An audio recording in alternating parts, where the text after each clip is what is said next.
still, perhaps, to think of the digital consequences when we sign off, so to speak. Here's David Poe of Yahoo Tech. Used to be, you knew what to do with all the memorabilia of your life. You'd put it in a box to give to your kids, or you'd write it into your will. But these days, the most complete record of your life may not be in boxes. It may be online. All those photos, videos, daily events on Facebook, thoughts on Twitter. What happens to all that stuff when you move on to the great cyber cafe in the sky?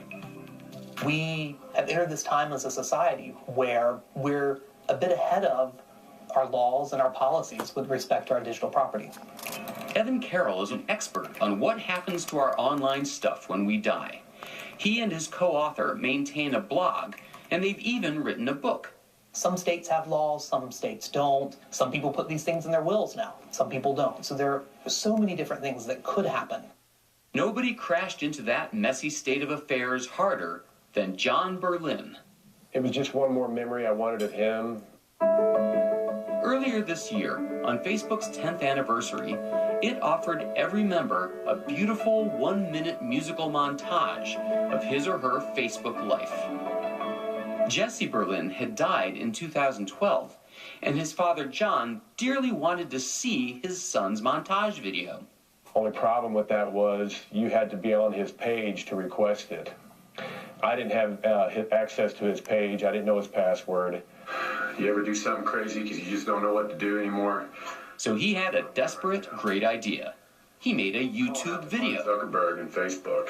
Took my iPhone, I propped it up on a picture against the wall, and I just poured my heart out on it to Facebook and Mark Zuckerberg.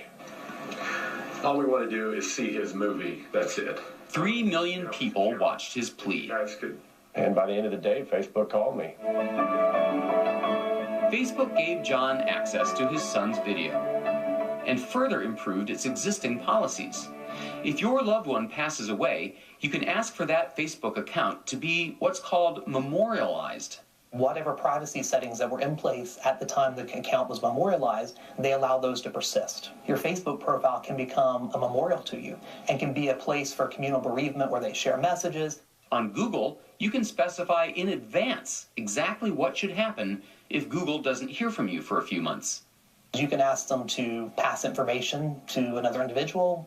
You can ask them to delete the account. You can set up an autoresponder to your Gmail account. Hey, I'm no longer checking this account for whatever reason. Hey, I'm no longer alive. That's a strange email to write. Already, 30 million Facebook accounts belong to dead people. To some, that's a business opportunity. There are now websites that, upon your death, automatically send your list of passwords to someone you've specified. Last words. We all hope we'll get a chance to say some, but not knowing when or where we're going to die makes it a bit tricky. There are sites that send emails after you've gone, or publish a posthumous Facebook post. It can be a big farewell, a favorite joke, a long-kept secret. Other sites serve as perpetual lockers for your photos and files. So, after you pass on, presumably your heirs or relatives who want a dose of Bruce could go up there, and what would they do? Well, they could look through the files. Bruce Duncan is the managing director of the Terasem Movement Foundation. It runs this free website, lifenot.com. This is a picture of me when I was 3 years old. So they could say, well, that's great-grandfather Bruce, and that's where he lived. Before the beard. Before the beard, yeah. Can you tell jokes? LifeNot and other sites also offer to create conversational animated versions of you. I'll spend time teaching it. So that, you're not really gone at all. Hey, I'm so glad to see you. What's up? And I can say, hi, it's good to see you too. What kind of music do you like? I love music. Well, that narrows it down. Yeah, so Hello, David. Terasem is also experimenting with an even creepier way to keep your memory alive. Where were you born? I'm originally from Los Angeles, Bina 48's looks and responses are based on a real person's. Bina Rothblatt, the wife of Terasem's founder. How far along is Bina 48? So she is like the first, what I would call a pretty primitive demonstration of that idea. Primitive is right. Were you married? And number 160, and number 160, and number 160, and number 160. Are you quite all right? 160, and number... Evan Carroll isn't quite sold. And to be honest, I feel like some of those services are a bit of a novelty, and I wouldn't rely upon them to be here when I'm gone.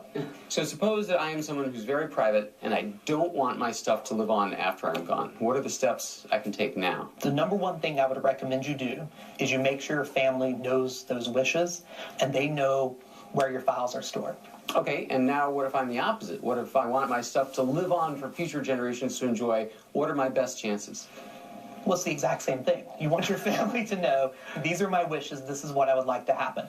And of course, back up your content, because multiple copies keep stuff safe.